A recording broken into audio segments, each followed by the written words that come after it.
Here today with Andreas Widmer, the most famous Swiss guard among all the Swiss guards. Andreas, thank you for joining us today. I'm sorry to Thank you. embarrass you. There's going to be more embarrassment to come. All right, Yeah, let's I'm get. not sure I'm the most famous of the Swiss guards, Johann, but I'm glad you think that, and I'm glad to be on your podcast. Well, thank you. Let's see if you're still glad by the end of this. So We'll give it a just shot. let's get the important questions out of the way first. How many people have you had to take down in your career as a Swiss guard? Well, we don't comment on that. Let me just say that, the professional assassination attempts are far and few between, the attempt on the life of the Pope. But they do happen, as we know. But most of the incidents that you deal with, the serious incidents that you deal with in protecting somebody like the Holy Father, have to do with people having mental issues. And Italy, most people don't know this, but Italy has a very humane approach to dealing with mental health. And so they don't have any clinics for mental health. You don't get put away, so to speak. But they figure if you spread them throughout society, it would be more humane, which is true, except that a lot of families can't deal with certain issues, and the mentally ill end up being homeless, and they get attracted to a place like the Vatican and the Holy Father. And so most of the time when I had to do something, it had to do with a poor person like that, where you also want to react in proper measure. The person is ill and so, but that doesn't make them not dangerous. So I didn't count. Okay. Well, okay. That's some information right there. It's too many to count. Well, we have that quoted right there. Just joking. So, second important question. Is it true that underneath the puffy sleeves of the Swiss Guard uniform, there are firearms? It depends. In general, the people who wear a uniform are not the ones who do the actual work. Yeah. I never knew that. Okay. And it's not we're bodyguards, and think of us as the Secret Service, like protecting the Pope. And we do it exactly like the Secret Service. And so when you see the colorful uniforms, those are usually not meant for security. Oh, wow. Okay. That makes a lot more sense. And I had no idea about that. It's Okay. cumbersome. Sure. Yeah. Yeah. So, Beautiful, but not as yeah, it's practical. often the younger recruits and so on that, standing with the halberd there. That has nothing to do with security. It's all representative. The actual security is much more serious. I mean, you couldn't do security in that uniform. Okay, well, that also explains why they're so humble and cheerful and calm. I always was struck by that. Wow, these people are so nice. I thought Yeah. they would be okay. Well, Let's do get a good. We always got a good talking to by the Holy Father about being his. I don't know if it works so well in English, but in German, we would be his business card to say maybe the only person that represents the Pope that a pilgrim has to do with is you. And so you represent me. So I want you to represent me in a way that that makes me proud, that actually reflects who I am. And that's where you get the kindness of the Swiss guards. What's it like working with the Holy Father, talking to him, meeting with him? That I have to sadly say that at the time, I didn't start off, I'm into as a Catholic, but just as a cultural Catholic. And most kids who they go in like that, and it's not like you're. So I didn't really know Jesus Christ, or had a prayer life, or even go to church on a very regular basis. But I was confirmed and baptized, and that's all they need to know. And then when you go work with the Pope, you actually don't understand who the Pope is. So he was just my boss. Like, I knew there was this whole hoopla around him, but I didn't understand the depth of who I was dealing with, which is actually good, because he ministered to me. He ministers to even Francis now, and Benedict before him, and JP2 before. They minister to these 130 odd Swiss guards around them. And most of them experience a profound conversion. They find Jesus through working with the Pope, which is logical because Peter would lead them to Jesus. And so at the time I worked with him, I was not aware. It's now that I'm in awe, but back then I wasn't, because this was my work. He was my boss. We worked around him or with him, and you try to keep him happy. So it was a very business work relationship in that sense. And the Pope did not become like my best friend. I didn't, this isn't, think of the Secret Service and the president. They know each other. Of course, the president knows every one of them. So does the Pope. And there is a very close relationship, but not a help. I wasn't his best friend or anything. What do you mean by the Pope ministers to the Swiss Guards? The Pope is a pastor as well as a bishop. His job has to do with the magisterium, which is dogmatic, but he's also a pastor, and that's more the pastoral side. And as a pastor, he's a reader of souls. And he read my soul. I think he has a sense that when he met me first, that I was a searching, lonely, and pitiful soul. I was not in a good.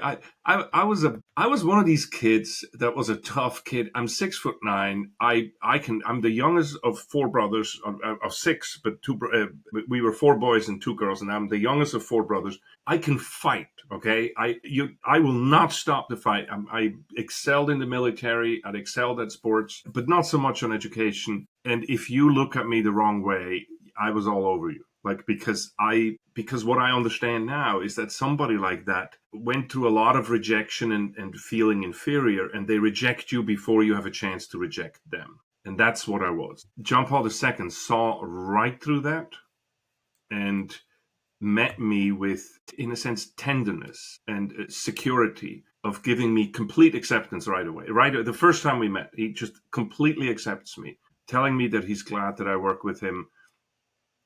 You know, and he noticed also my sadness. It's a long story, and he would tell me that I could trust that everything was going to be okay, and then that he accepted me and liked me, and that he would pray for me, that he would celebrate and offer the mass for me. And that was, I don't know, that was unique for me because I was never noticed like that before. And that turned eventually. See, this is the interesting about evangelization. So by him doing something for me, by him not saying, he never ever told me what to do. He would always say that this is what he is going to do. So he says, I'm going to celebrate mass for you now. And he would say, what can I pray for you? He would say, you get to make the decision, right? You're made for greatness. And eventually, and then I, of course, saw him, how he lived. And this was he impressed me. I'm this little tough kid. You know, this young, tough kid. And so you couldn't impress me if you were like too wimpy, let's say. I don't know a different word for that. But that guy was not wimpy. Like, he went hiking, swimming. We were allowed to use his swimming pool. And this guy was a top swimmer, hiker, skier. He was the real deal. I respected him as a man. And as a matter of fact, so much that I started to become quite impressed with him, to the point that I sort of held him up as my hero and admired him. He wouldn't have that. He would not accept my admiration. I know he would always point. He would immediately deflect and say, Andreas, what you're looking for is not me. What you're looking for is who I have, which is Jesus Christ. Don't mistake the two things. And I have a relationship with Jesus Christ, and so can you. And that's how eventually he asked me to pray the rosary. And there were also some people around him who helped in evangelizing me, and they taught me how to pray the rosary. And so I can say that one of the people, it's unbelievable, one of the people who brought me to Jesus Christ is Pope John Paul II. Amazing. My heart feels lighter just hearing that. There's a lot of power in those words. Yeah, and it's fun. It's so beautiful how God works without a lot of hoopla. Just when you're hearing this and this touches your heart, turn around and do this for somebody else. It's very simple. It's not, he never told me what to do. What he did is he loved me first. Let the person feel the love of Christ, which doesn't mean he agreed, he would encourage me in doing anything stupid, but he loved me first. And for me, that was the love of God, right? And for me to experience that melted my heart. What a privilege. Amazing. How was he able to read you like that, given that he met more people than anyone else in human history, it's thought, which seems highly plausible given the size of his audiences. And as you said, you're one security guard there. How was he able to read you in that context? Yeah, I was one of 110, I think, at the time. Now it's 135. There's two things I want to say to that. The first is, the funny thing is that, well, he read my mental state, because when he first met me, I was crying. Because he surprised me in front of his apartment where there's just one guard there who locks himself in and is like the last. The Pope is not just freely accessible. You have to, and I was the last guy who had both keys and locked the Pope in, basically. And that's where he came out and found me crying. So he knew a little bit that I was not doing so well. And because I was just depressed, I thought going into the Swiss Guard would be a cool thing because it's, you get a gun and the thing in your ear and being a bodyguard and everything. I never took into account how hard it was going to be. There's an effort with it, no? And it's a foreign legion. It's tough. And once I got in, I had to give up my passport. So when you're working there, you're not Swiss. And so then you can't leave. You're in there for this, for the time you signed up. And then, yeah, it's like a foreign legion. And so I was ready to tap out within a few weeks, but you can't. And so I regretted my decision to join, and I wanted to go back home, but I couldn't. So that's how he found me. The second thing, when you're saying, how does he, and because I heard him being asked this once. See, a lot of what I learned is from me observing him and hearing him, not me asking the question, but I'm in the room. Like if he talks to somebody, I'm there, right? I can't help but to hear, and he gives talks. Somebody asked him once, how is it that you have this impact on people, and how can you read people? And he said something, I'm sort of going roundabout. He said something to the extent that every time he walks into a room, whether it be the audience hall with 5 or 10,000 people in it, or to meet an ambassador or a president, or to meet a homeless person, he has this prayer before he goes into a meeting that says, more or less, Lord, if you wouldn't love this person that I'm about to meet, this person would cease to exist. If, as a matter of fact, you love this person so much that you would give your only son just for this one person, that she or he can live. I'm going to meet this person. I'm asking you to please let me see this person with your eyes. Just, Holy Spirit, grant me your eyes. Let me see this person the way you see them. And then he goes out and he speaks with people. That's the trick. I try it. I recommend it. It works. It leads into a thought I had, which is, to what extent is the way he treated people and what he accomplished replicable? I mean, a lot of it is based on circumstances. He was an extraordinary man, an extraordinary time. Do you see that as something that you and I, ordinary people, are able to also imitate? Absolutely. I find it, so look, it's a long story, but I made it one of my life's objectives to share my experience with him and his message. And he would absolutely not like this whitewashing of him or this holding him up on a pedestal or something, because that's not what this is about. He declared so many saints and blesseds because he felt that being holy is, if you want to get into heaven, you're going to have to become a saint. And becoming a saint is not like making it into the Major League Baseball.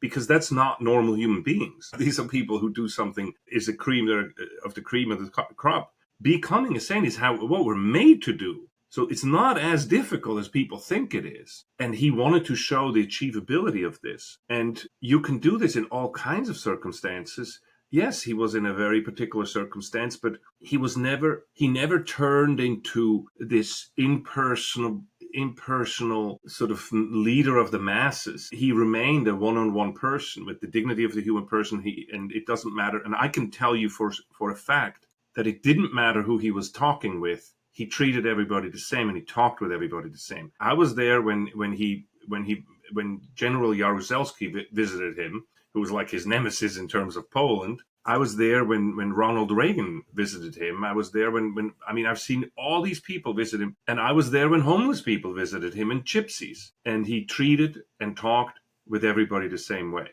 It's holiness and sainthood is something that is an interpersonal thing, not a one-to-many, but one-to-one. He would not like, people ask me, so did you see him levitate, or did you, and do miracles and everything? No, I did not. Yet I know the man is a saint. A, because he led me to Jesus Christ, and B, because when you're seeing the inherent goodness in this man and him to choose, this is an act of the will, to choose goodness and to choose what he did to, in a way, offer himself up for everybody else, or for each individual, that is sainthood right there. Not levitating, not glowing in the dark or whatever. Sainthood is what we do when we're most human. And he was the most human person that I've ever met. Wow. Speaking of being most human, What about the other side of things? Did you notice any flaws or defects that maybe aren't talked about as much? He could get miffed. He had when something happened, he was not a happy camper, and he loved Italian expressions. You know, it's not. We're not going to use words, but he definitely loved some of the Italian also visual expressions of saying, "What in the world has gone on here?" And was not. He had what's the way to say it? A twinkle in his eyes. This is what I saw is that he was so human that every human emotion and so on. You don't. He didn't take himself too seriously, but that also meant he takes the big picture seriously. But in the moment, if he was angry at something or so, then he would let you know, right? I think that's a natural thing. And there's a few instances where you saw it publicly where he got sort of teed off about something, then he reacts, right? And of course, inside, when you work with somebody, you see stuff like this happening. I mean, if somebody would follow you around or me around, they'd see this. But to me, this is all very beautiful because if he can become a saint, I can become a saint. It's like Augustine. It's like all the saints, and we need to be careful not to whitewash the saints, because the devil loves that, because it puts them out of our reach, and sainthood is not out of our reach. And also not to whitewash living individuals, like all the more so the case, because of course. That's a big danger. Are there any particular world leaders or people we might recognize that you were also very impressed with, that maybe on a personal level you were able to observe that, even though it may not have been observed publicly? I saw Corazon Aquino from the Philippines. Mm-hmm. Other than her having the two most beautiful daughters that you could think of. This was in the 90s. I don't know what they're doing now, but as a young man, this is like, here comes like two princesses. But she was a very, very peaceful presence, this woman. Mm. I think her husband had been killed before. I think. Mm-hmm. Assassinated, no? Yeah, I remember hearing that. And came to see the Pope soon after. And that was very impressive. That woman is a great soul. I don't know, God rest her soul, if she died, I don't know.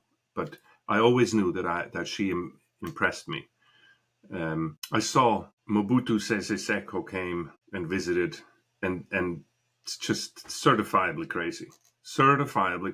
So, because you see what's going on and how he behaves, and we're the military, and we're doing the military honors. And so he, of course, comes by the military because he looks at himself, well, I guess he is a general, and never seen anything like that.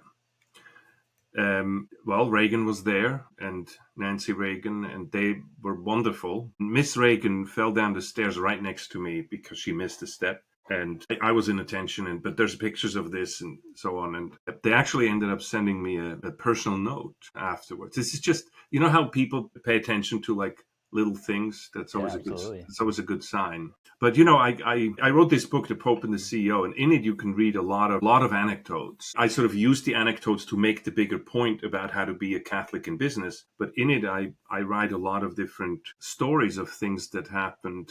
I know, also Yasser Arafat came to visit, Mother Teresa. I mean, I was there for just a bit more than 2 years, and I do have a list. I kept a diary during my whole time. And so I have all my impressions in there. An incredible life you've had. So I'm finishing a book. It's the memoirs of JP2's press secretary, Joaquin Navarro-Valls. Brilliant guy. What's your impression of him? Well, he's an Opus Dei, what is it called? A supernumerary? I think he was a numerary. So he's consecrated, yeah. So has crazy working hours. The guy is totally focused. I think he's actually a medical doctor. I'm not sure. Something That's like right. that. Yeah. He is. And that dude has some serious focus. I'm telling you. He was the Pope trusted this guy. And he knew how to represent John Paul II to the press, to the media. And again, with him, that he has this lightness to himself, that he doesn't take himself too seriously, but he makes a serious enough presentation. But he had humor. I don't know, did he pass away? I don't know. He did. That's why it was published. I think he stipulated that it could only be published a certain number of years after his death. Just like him, yeah. just like him. He doesn't, but he, again, he didn't take himself too seriously. I mean, we knew him. He was there all the time. This is all this inner circle. You know these people because they're there. Always with a smile, always a hello. If you need anything, he'll help you. Doesn't take himself too seriously. Very prayerful man. I wasn't expecting to spend so much time on this topic, but this is really incredible for me. What a privileged life you've had. And thank you for sharing that. I hope that I can imitate some of these things. I feel this is an obligation to share. I'm making a conscious decision because for the first, almost until John Paul died, I did not share it.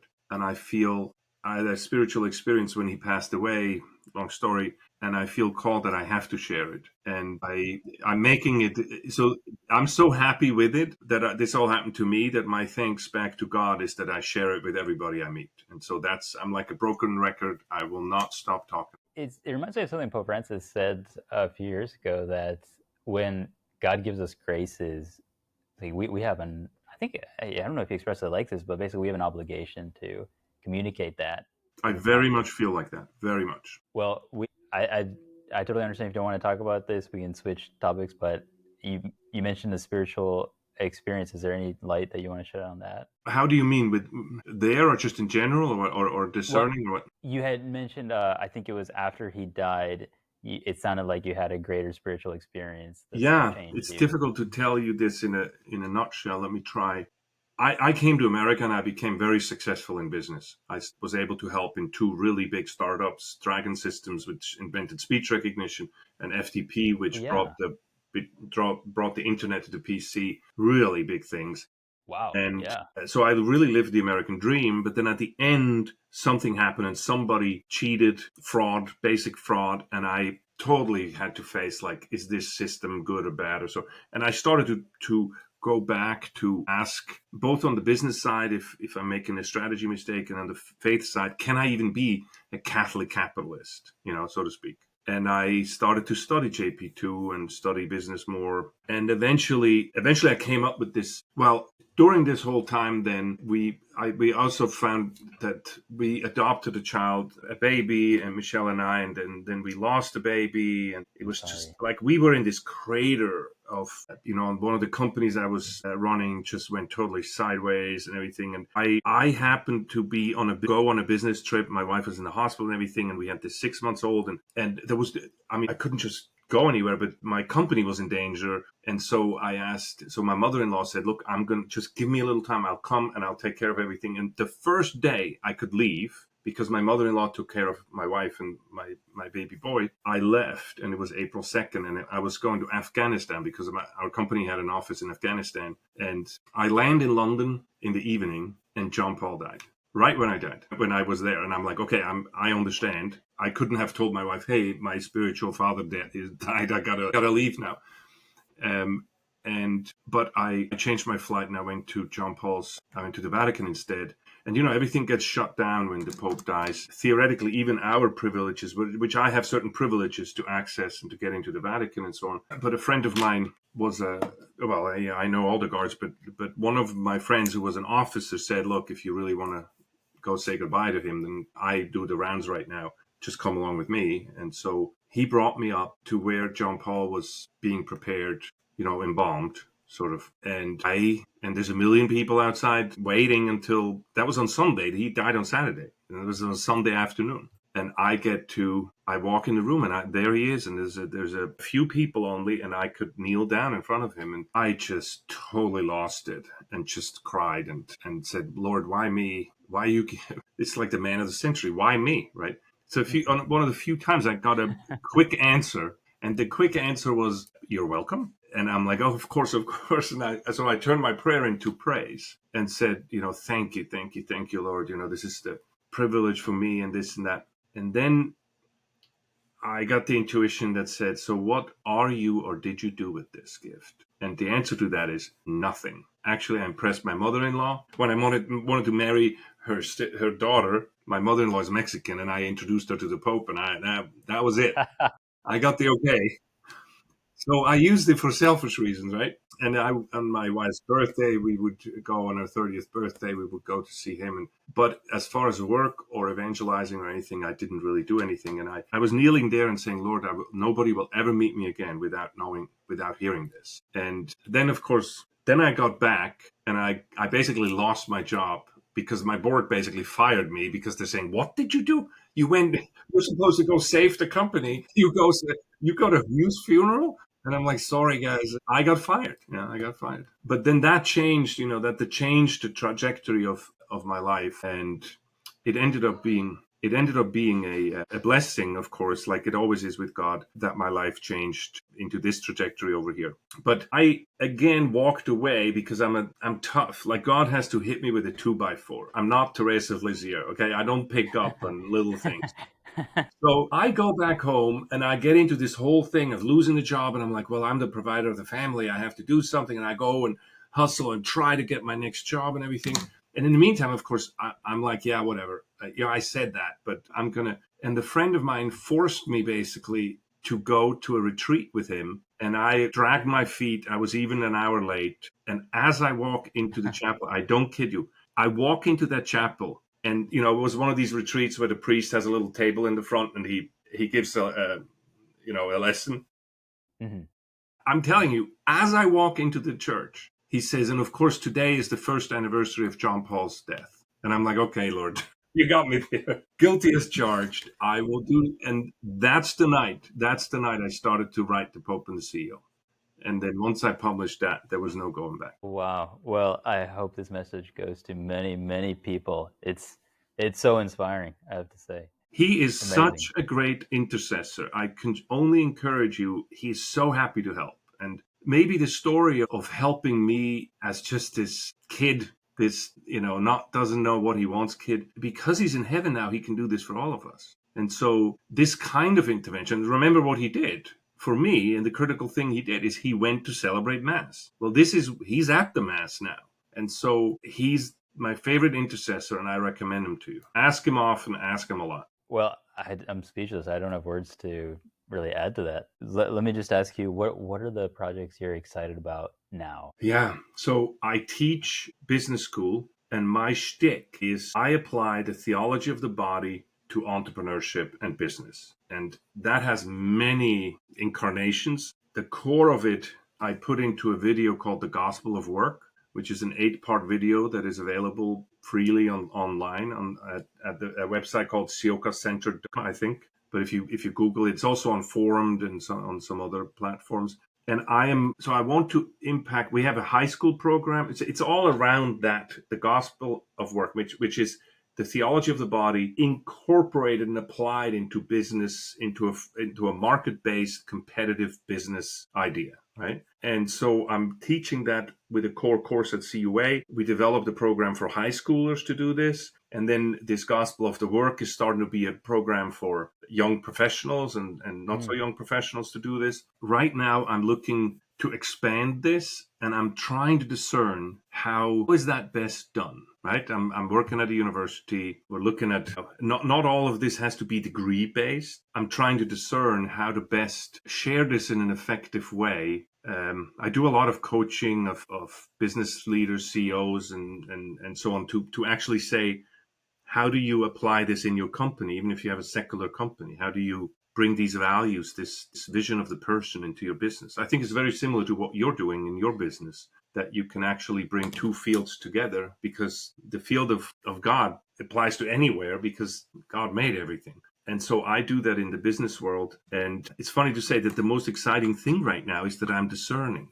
And it's like playing with God. And God is playing with me. And I love it. I'm getting some attention. But if anybody hears this who's interested in helping discern this is sort of what I'm looking at, to say, how do you, in business language, we say scale it. How do I scale this? What's next? Because we scaled it in the university. I scale it here and there a little bit, but really to say, how do you get this to the next level is my challenge. Well, I work with high schoolers a lot, and I have for years. What is the value added of this program to the high schooler? It starts with you. The value add, and this is exactly John Paul's approach, that, when you go to school measures your weaknesses.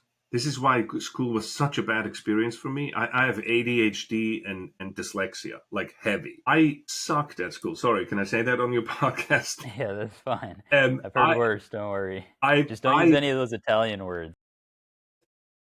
I had a very bad experience. The reason why I was so in a way turning other people down before they could reject me was actually the schooling. And I had horrible experiences which lead to depression and anxiety and all these kind of things that you're trying to deal with as well. And this has to do, there's only two modes, right? There's a fight or flight, right?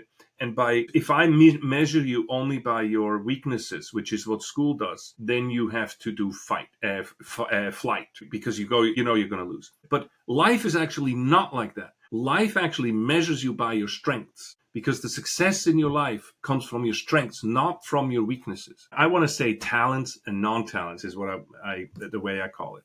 And so I'm trying to turn this around in a high school and say, start off the semester by saying, let's talk about you. How did God make you? What are you really good at? Go to some of your friends, teachers, parents, grandparents, and ask them what they think your talents are and what they really think you're good at. To begin with, that's balm on the soul of a young person. And they never hear this otherwise. And so I lean into that. It's like positive psychology. It's like, Seligman's, and I'm very big into that. And I think John Paul did this, right? So to say, look how wonderfully God has made you, even without you having to measure up. He made you beautifully. Oh, he would always say, I can't wait for the great things you're going to do. I'm like, are you talking to me? That's you. There must be somebody standing behind me. That's a good leader. And so to love them first and to show them the love of the Father, because he gave them all these gifts. And of course, we can go as long or short on this as you want. Of course, they're going to say, well, I like to play video games. It's like, okay, let's click on that. Why and what? And then to go down and say, what is actually the core of this? That you have an eye for detail, that you like, that you can deal with chaos, you have an attention span, or you try to protect, or whatever is behind it. We can actually look at the good other than the stuff that is on the addictive side. You see what I mean? Like I'm going to look for the good, for the actual impulse, like the positive. There's always some good. And then say, now what we have, how can you create value with this for others? How can you take your strengths and your talents and actually create value for others? And so we then ideate of somebody we could help. And then once we find out that difference between having you as a person do something, having the talent, doing something for somebody else and creating value for them, now you have a business. If you create value that is more than it costs you to provide the services, now you have a business. And so every single student in my class starts a business, because nice. I have never met somebody where God didn't give you talent. And I build up, don't tear down, build up. Does that mean that I let them off the hook? No, actually, I'm not. I'm very diligent with my students, but I build on what you're good at. And, one of the things I do is for example, I also work with them on something that you might actually be familiar with. I deal with them with two things. I deal with them with starting this business, but then also do this personal exploration, which I call my moral compass, because I want the analogy. And within the moral compass, these are two projects that go semester long. Within the moral compass, I show them different things about themselves to get to know yourself. And one of the things is, you are not your thoughts. Mm-hmm. And I use John Cassian and the Desert Fathers as the idea, and they came up with this vision with this understanding that you only have 8 thoughts, 8 categories of thoughts. Have you ever heard about this? No. Okay, hold on a second. I took the key with me. I need to give back the car key. Thank you. Classic. Got that out. Yeah, it'll be easy. Don't worry. So John Cassian went down to Egypt in the early 200s, I want to say, and went to these communities that lived in the desert, and they called the Desert Fathers of Egypt and mothers and so on.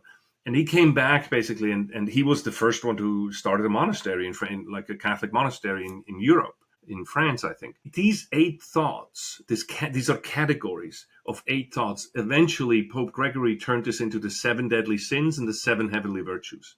And so I go back to these and show the students that what Cassian teaches is that the thoughts are a natural occurrence. If I take food away from you, I can dictate within a few hours you're going to think about food.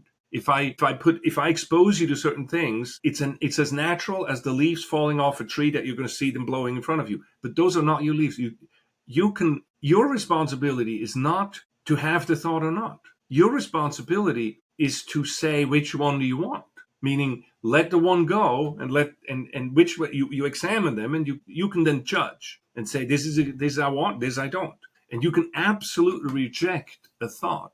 And he teaches why we are learned or taught these, what's the word for this, these rote prayers, longer and shorter ones, is because the mind is a clear bowl of water. And the thought you don't want is like blue ink, right? And so, can you see how the blue ink goes in and say, I don't want to think of an elephant. Oh, there it is. Well, let me stop thinking of an elephant. There's another drop. So you can't take the elephant out of your thought with an elephant. What you have to do is to pour clear water into your brain, into your thoughts. And the way you do that is you start to pray. So all of the prayers that we know almost subconsciously, we learn because it's the clear water faucet that we have in our life to clear out our thoughts and become the master of it, right? And so I teach the students this, that they're going to have a lot of temptations. I was part the victim of somebody who stole hundreds of millions of dollars. And I'm saying, if we can't resist a cookie over in the cafeteria, how in the world are you going to resist stealing $100 million if you have a chance to do it? And it's even that you say, well, I don't want to. It was an impulse. Well, this is part of what we're learning with the 8 thoughts, to say, let's become an expert at guiding and being in control of which thoughts we accept and which not, and then which ones we tell to go away and which ones we nurture. And I tell you, this is a beautiful lecture. It's one of my favorite lectures to give, because I talk to people. The basic 3 thoughts are food, sex, and things. Well, look, those 3 things alone, I consider it a privilege to be able to talk to 18-year-olds about this, because nobody else does. And so I get this privilege to actually have the freedom at my university to do something like this, and to actually tell them that they are not their thoughts and not their feelings, but that they can actually take control of their life and be intentional about they want. What we are more than our thoughts and our feelings is our will and our love. What we love and what we will is very much connected. And so I think in entrepreneurship, and entrepreneurship is not just starting a company, it's about imitating God and God's creativity of starting new stuff, innovating and coming up with new projects. So you doing this blog, this podcast or something like that. That's entrepreneurial behavior, right? To create something and develop something. And I think that has a lot to do with the 8 thoughts and with our path to holiness. Well, thank God someone is talking to those young men. They need it, especially someone who has the background. Yeah. And I see it. It's with even the young women suffer a lot from body image because of things they see and feel like this is again, that they feel they're being told that this is how it ought to be. But when they hear what I have to say, I think a lot of people react to it and say, aha, that there is another view.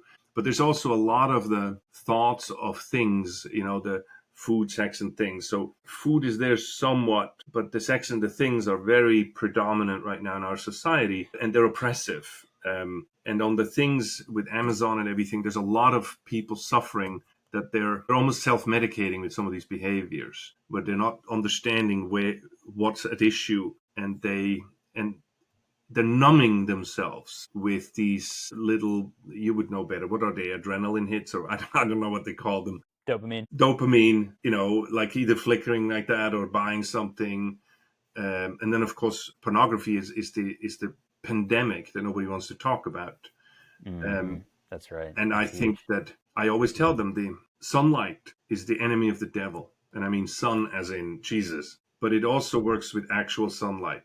Never suffer alone. If you're listening to this now and you have an issue that you watch pornography, or that you can't stop buying things, or you can't stop eating, or binge eating, or whatever it is, these are all things that per se not to be guilty of, in terms of not to be ashamed of, but bring them out. I tell you, the devil wants you to do this alone, and he wants to, because he hits you twice, he tempts you, and then he makes you feel horrible about it afterwards, as long as you don't talk to anybody. So go to confession and ask for help. Go to spiritual direction, and even better, go to small groups. I have belonged to a small men's group of 5 guys for like 25 years, and I know that's not my confession, but they pretty much know. They pretty much know everything around me because Christianity is not it's not a solo sport. And the devil hates it when I share my deepest weaknesses with these brothers because they can help. And do it too. If you listen to this, do this. Share. Put some sunlight into this. Yeah.